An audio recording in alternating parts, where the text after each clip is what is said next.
বাংলাদেশ বেতার রংপুর। এক্ষুনি শুনবেন স্থানীয় খবর। আসসালামু আলাইকুম। বাংলাদেশ বেতার রংপুর স্থানীয় খবরে আমন্ত্রণ জানাচ্ছি ইউসুফ খন্দকার। বৈষম্য বিরোধী ছাত্র আন্দোলন চলাকালে রংপুরে বেগম রোকেয়া বিশ্ববিদ্যালয়ের শিক্ষার্থী আবু সাইদ হত্যার ঘটনায় মানবতা বিরোধী অপরাধের মামলায় 1 মাসের মধ্যে তদন্ত প্রতিবেদন দাখিলের নির্দেশ দিয়েছেন আন্তর্জাতিক অপরাধ ট্রাইব্যুনাল। প্রসিকিউশনের আবেদনে গতকাল বিচারপতি মোহাম্মদ গোলাম মর্তুজা মজুমদারের নেতৃত্বাধীন 3 সদস্যের আন্তর্জাতিক অপরাধ ট্রাইব্যুনাল আগামী 14 জুলাই এই মামলায় তদন্ত প্রতিবেদন দাখিলের নির্দেশ দেন। সেই সাথে এই মামলার আসামি পুলিশের সাবেক সহকারী উপপরিদর্শক আমির হোসেন ও সাবেক কনস্টেবল সুজন চন্দ্র রায়কে আগামী 18 জুন এবং বেগম রোকেয়া বিশ্ববিদ্যালয়ের সাবেক প্রক্টর শরীফুল ইসলাম ও নিষিদ্ধ সংগঠন ছাত্রলীগ নেতা ইমরান চৌধুরী আকাশকে 19 জুন জিজ্ঞাসাবাদের অনুমতি দিয়েছে ট্রাইব্যুনালে প্রসিকিউশনের পক্ষে চিফ প্রসিকিউটর মোহাম্মদ তাজুল ইসলাম সহ অপর প্রসিকিউটরগণ উপস্থিত ছিলেন।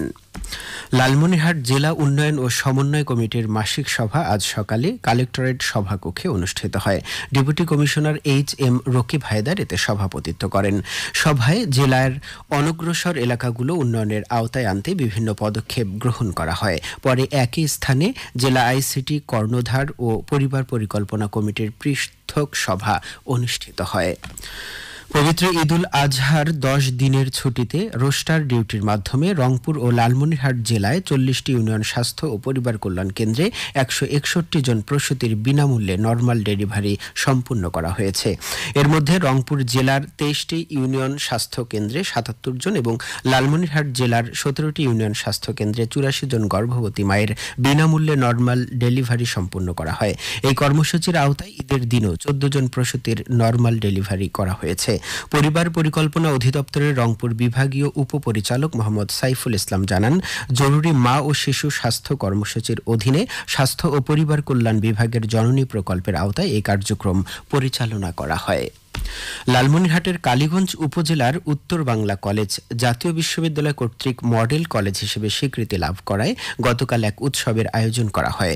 কলেজ প্রাঙ্গণে আয়োজিত উৎসবে প্রধান অতিথি ছিলেন বিএনপির কেন্দ্রীয় নির্বাহী কমিটির রংপুর বিভাগীয় সাংগঠনিক সম্পাদক ও জেলা বিএনপির সভাপতি অধ্যক্ষ আসাদুল হাবিব দুলু। পরে মনোজ্ঞ সাংস্কৃতিক অনুষ্ঠানের আয়োজন করা হয়। বাংলাদেশ জামায়াতে ইসলামী গাইবান্ধার গোবিন্দগঞ্জ পৌর শাখার উদ্যোগে গতকাল এক অনুষ্ঠানের আয়োজন করা হয়। গোবিন্দগঞ্জ মডেল মসজিদ কমপ্লেক্স ভবনে ঈদ পুনর্মিলনী উপলক্ষে আয়োজিত অনুষ্ঠানে প্রধান অতিথি ছিলেন সাবেক জেলা আমির ডাক্তার আব্দুর রহিম সরকার। এদিকে গাইবান্ধার ফুলছড়ি উপজেলার গজারিয়ায় বিএনপি ও অঙ্গ সহযোগী সংগঠনের উদ্যোগে এক কর্মী সমাবেশ গতকাল অনুষ্ঠিত হয়েছে। সমাবেশে প্রধান অতিথি ছিলেন গাইবান্ধা জেলা বিএনপির সহ সভাপতি ফারুক আলম সরকার। অনুষ্ঠানে বক্তারা দেশের গণতন্ত্র পুনঃপ্রতিষ্ঠা ও জনগণের ভোটের অধিকার ফিরিয়ে আনার সংগ্রামে বিএনপিকে ঐক্যবদ্ধ থাকার আহ্বান জানান। পরে একটি আনন্দ মিছিল বের করা হয়। কুড়িগ্রামের নাগেশ্বরী উপজেলায় ফলকুমার নদে মাছ ধরতে গিয়ে পানিতে ডুবে 2 ভাই বোনের মর্মান্তিক মৃত্যু ঘটেছে। গতকাল উপজেলার রায়গঞ্জ ইউনিয়নের পশ্চিম রায়গঞ্জ বালাবাড়ি এলাকায় এ দুর্ঘটনা ঘটে।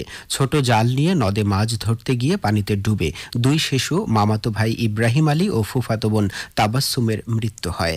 এছাড়া গাইবান্ধার সাদুল্লাপুর উপজেলায় পুকুরে গোসল করতে গিয়ে কলেজ শিক্ষার্থী নুরুন্নবী ইসলামের পানিতে ডুবে মৃত্যু হয়েছে।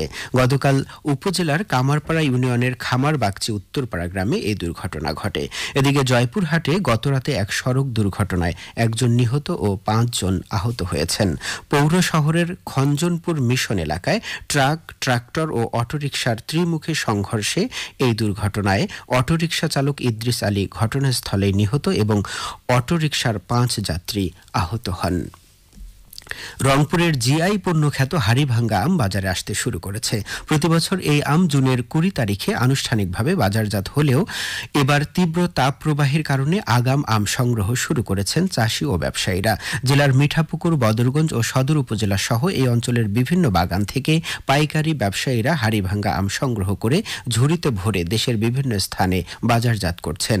বাগান মালিক, বিক্রেতা, রক্ষণাবেক্ষণের সাথে জড়িত ব্যক্তি, অনলাইনে আম বিক্রেতা, পরিবহন ব্যবসায়ী এবং কুরিয়ার সার্ভিস ব্যবসায়ীরা তাদের নিজস্ব উপায়ে আম কেনা বেচায় ব্যস্ত সময় পার করছেন। গত বছরের মতো এবারও এই আম থেকে 200 কোটি টাকার বেশি ব্যবসা করার আশা করছেন তারা। কৃষকরা প্রতি বছর হাড়িভাঙ্গা আম চাষ সম্প্রসারণ করছেন এবং রংপুর ও এর পার্শ্ববর্তী এলাকায় টেকসই কৃষি অর্থনীতি অর্জিত হচ্ছে। কৃষি সম্প্রসারণ অধিদপ্তর রংপুর আঞ্চলিক কার্যালয়ের অতিরিক্ত পরিচালক মোহাম্মদ শফিকুল ইসলাম জানান, রংপুর জেলার 1910 হেক্টর জমিতে এবার 29,772 মেট্রিক টন হাড়িভাঙ্গা আম উৎপাদন হয়েছে। সবশেষে আবহাওয়া। আজ সন্ধ্যে 6টা পর্যন্ত পূর্বাভাসে বলা হয়েছে দেশের অভ্যন্তরীণ নদীবন্দরগুলোর জন্য কোনো সতর্কবাণী নেই এবং কোনো সংকেত দেখাতে হবে না। খবর শেষ হলো। আমাদের পরবর্তী স্থানীয় খবর প্রচারিত হবে বেলা 2:05। বাংলাদেশ বেতার রংপুর। এখন